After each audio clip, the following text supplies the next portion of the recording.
सर्वसामान्यांच्या हक्काचा आवाज जागर जनस्थान। चाळीसगाव तालुक्यातील सायगाव येथे राष्ट्रीय ग्रामीण पेयजल योजनेअंतर्गत ग्राम आरोग्य पोषण व पाणी पुरवठा स्वच्छता समिती व कॉन्ट्रॅक्टर यांनी भ्रष्टाचार करून निकृष्ट दर्जाचे काम केल्याचा आरोप भाऊसाहेब हिरामन रावते व सतीश त्र्यंबक रोकडे यांनी केला आहे।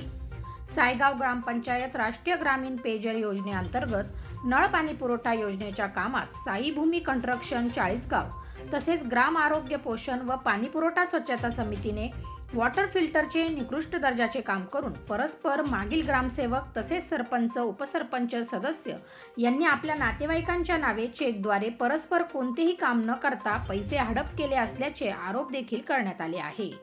सदर भ्रष्टाचार केल्याप्रकरणी अध्यक्ष सचिव यांच्यावर कारवाई होण्यासाठी दिनांक 26 जानेवारी रोजी भाऊसाहेब हिरामन रावते व सतीश त्र्यंबक रोकडे यांनी सायगाव ग्रामपंचायत समोर उपोषणाला बसणार आहे।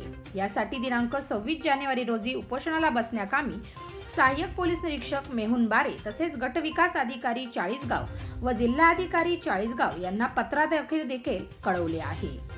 जागर जनस्थान करता सोजीलाल हडपे, चाळीसगाव।